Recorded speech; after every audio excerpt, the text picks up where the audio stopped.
Olá pessoas, como é que vocês estão? Eu sou a Ana, aqui do Na Estante, e sejam bem-vindos a mais um vídeo do canal.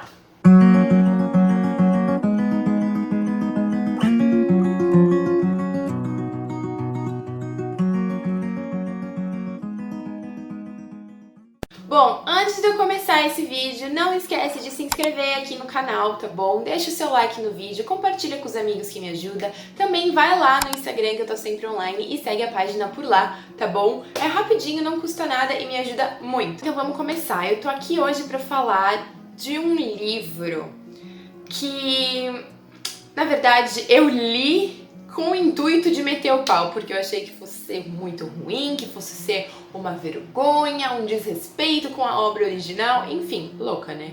A pessoa é louca, louca. E que no final das contas me surpreendeu muito, assim, virou um xodozinho, um dos meus favoritos aí do ano de 2020, então eu vou trazer uma resenha aí, as minhas impressões dele pra vocês. Bom, mas Natália, que livro é esse? Eu estou aqui então para falar dele, Sem Coração, um livro escrito aí pela Marissa Meyer e que é aí uma releitura de Alice no País das Maravilhas, só que contando a história da Rainha de Copas, sobre o que aconteceu para a Rainha de Copas virar de fato quem é a Rainha de Copas. Será que ela já nasceu assim? Será que ela sempre foi isso? Então, por ser uma grande fã de Alice no País das Maravilhas, eu achei que fosse ser furada, eu achei aí, né, tava preparada para uma história completamente sem fundamento e que fosse acabar arruinando aí a obra original, que não fosse fazer sentido, que enfim, tava esperando uma cagada, mas que erro ter pensado isso, eu até mandaria cortar a minha própria cabeça, porque assim, foi maravilhoso.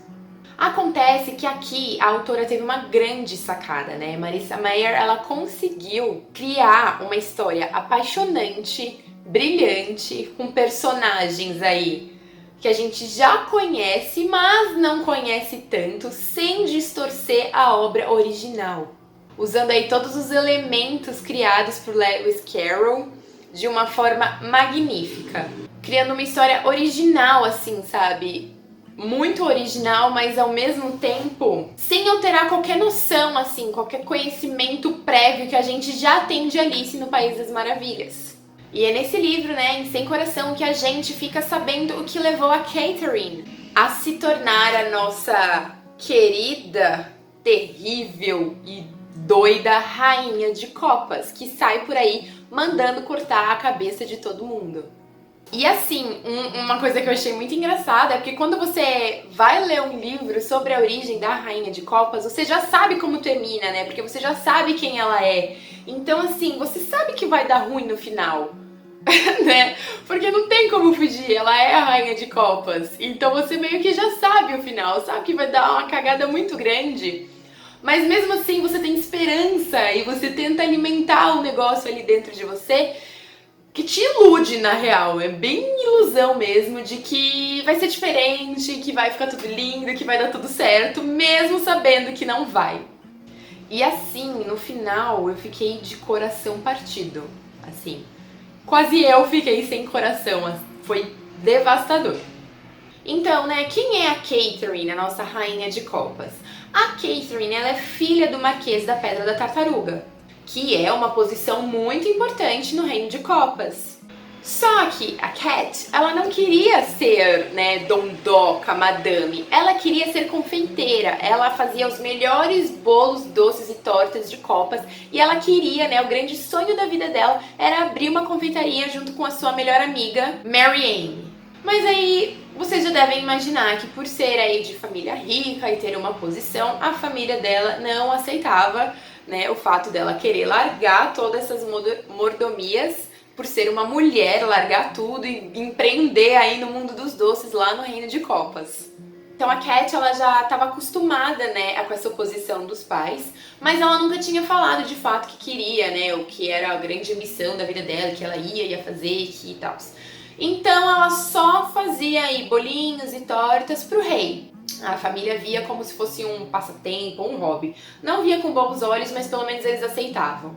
E ela fazia todas essas guloseimas, né, essas receitas deliciosas aí pro rei, porque ela queria ser reconhecida como uma boa confeiteira. Ela queria aí que o povo conhecesse ela por conta dos seus dons aí, dos seus dotes culinários.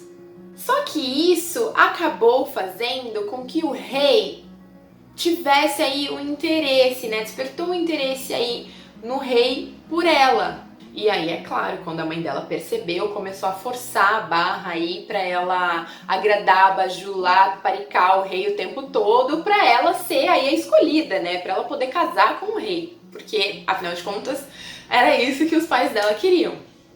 E esse começo aí do livro, ele pra mim foi bem parado, assim. A leitura parecia que não fluía, as coisas aconteciam, mas tipo, nada saía do lugar.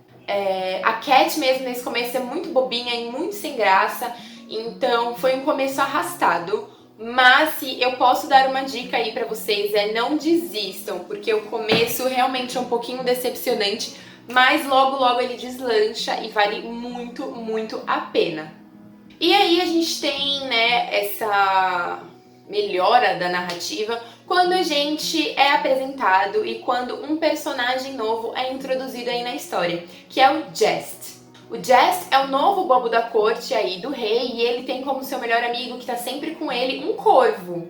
Porque aí ele chega aí no meio, ele é introduzido, né, na sociedade de copas de um jeito muito impactante no meio da festa preto e branco, causando muito impacto com uns truques aí de ilusionismo, talvez um pouco de magia. Então ele já chega causando e você já fica, meu Deus, quem é esse cara? Bom, e aí é nessa festa que ele conhece a Cat, porque era uma festa preto e branco e pra causar, a mãe dela mandou ela ir de vermelho, então só dava ela lá chamando atenção. E nessa festa o rei ia pedir ali a mão dela em casamento e ela conseguiu fugir aí no meio da muvuca que teve aí do espanto da festa. E quem acabou salvando ela foi o Jest. E aí eles acabam se conhecendo. E é isso que causa, né, a reviravolta na história, na vida dela. Porque cria um dinamismo e bota aí aventura na vida dela. Então, a partir daí, quando ele é introduzido, o livro muda, assim, da água pro vinho. E a própria personagem, assim, muda de postura, a personalidade dela vai aflorando mais, né, quem ela realmente é e não quem esperam que ela seja. Então, assim, o Jest foi o grande salvador deste livro. E é graças ao Jest também que a gente tem aí diversas situações incríveis no livro, como, por exemplo, o chá com o chapeleiro maluco.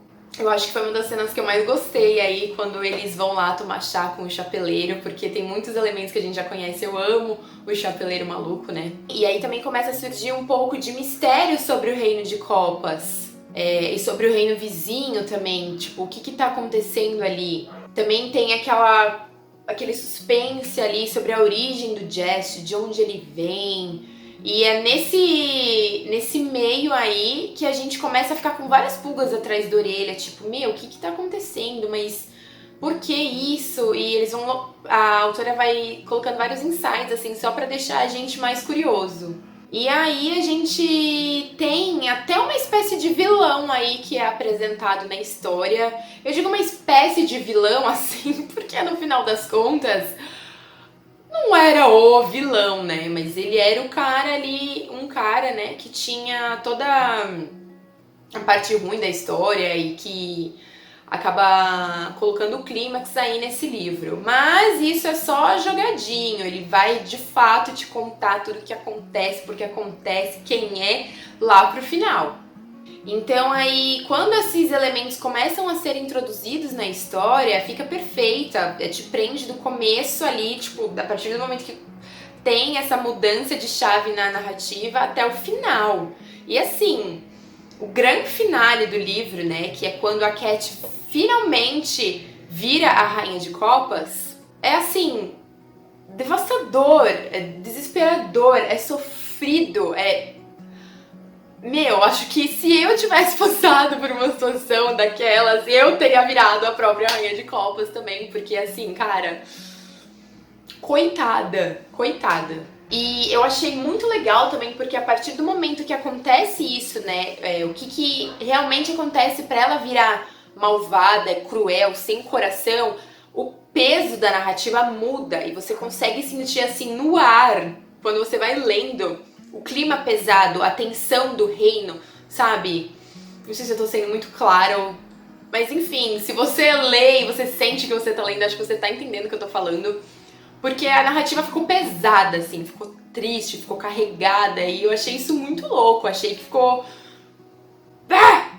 sabe? Perfeito. Então, assim, pode parecer que o final é total clichê, porque a gente meio que já sabe, né, o que vai acontecer no final, assim como eu já tinha dito pra vocês. Mas não é. Não é.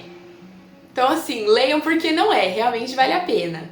Eu acho que a autora conseguiu lidar aí com esse fator, tipo, com grande maestria. E apesar de ter sentido muita pena dela, assim, né, ter ficado devastada com o que aconteceu e tudo mais, eu fiquei com muita raiva dela, porque aquilo só aconteceu por culpa dela, sabe? Tipo, aquelas personagens teimosas que você fala, minha filha, segue o baile, sabe? Mas não, quer ser burra, teimosa. E aí, a cagada aconteceu e aí eu fiquei com muita raiva dela, culpei muito ela aí nessa reta final do livro. Então assim, eu culpo muito ela pelo próprio destino, sabe? Ela virou a rainha de copas por culpa dela.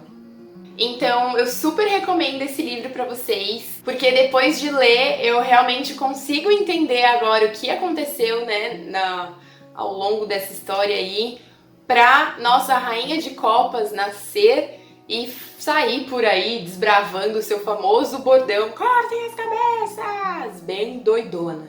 Eu gostei muito da narrativa da autora, eu nunca tinha lido nada da Marissa Meyer, tanto que depois desse livro eu gostei tanto que eu fui ler Cinder, mas isso é tópico para um outro vídeo. E eu fiquei encantada, real, assim. O jeito que ela escreve, as descrições, a ambientalização da história, assim, tudo incrível. Tanto que eu dei 5 estrelas pra esse livro, mesmo tendo um começo arrastado aí, porque não tinha como dar outra nota. Eu achei, assim, ela uma autora brilhante. E assim, os personagens que ela trouxe pra dentro da sua história, né? Tanto os novos que ela criou, que a gente não conhecia, tanto os personagens que a gente já tá acostumada, como por exemplo o Chapeleiro, o Coelho, né? Enfim, aí todos os personagens, tanto os que já existiam quanto os que ela criou, são impecáveis. E assim, a forma como ela criou todo um universo, um mundo novo, sem interferir na obra que já é conhecida, né, que já é super famosa, e trabalhar alguns personagens que a gente já conhecia, assim, sem perder a essência deles, sabe? Sem modificar o personagem. Eu vou usar aqui o Chapeleiro como exemplo, porque eu acho que ele é um grande personagem aí de Alice no País das Maravilhas, e eu achei também que ele foi, assim, grandioso demais nesse livro. E eu acho não, eu tenho certeza que ela conseguiu aí criar a personalidade dele sem mexer na essência que ele já tem.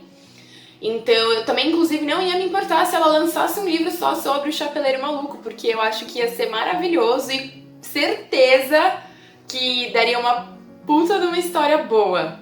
E no final das contas, eu sempre fico com receio de ler livros sobre vilões, né? Porque a maioria deles acaba fazendo com que fica tentando justificar o injustificável, entendeu? Tipo, a pessoa é ruim, muito ruim, mas você tenta passar um paninho ali, ai, mas coitada, sabe? Sofrida, não fez de propósito, entendeu? Então eu tenho uma visão aí um pouco negativa desse ponto. O que eu quero dizer é que eu acho que ela mostrou de fato todo o sofrimento por tudo que ela passou pra se tornar quem ela foi, mas eu não achei que foi romantizado a ideia de, tudo bem ela ser malvada, olha o tanto que ela sofreu, entende? Foi isso que eu quis dizer.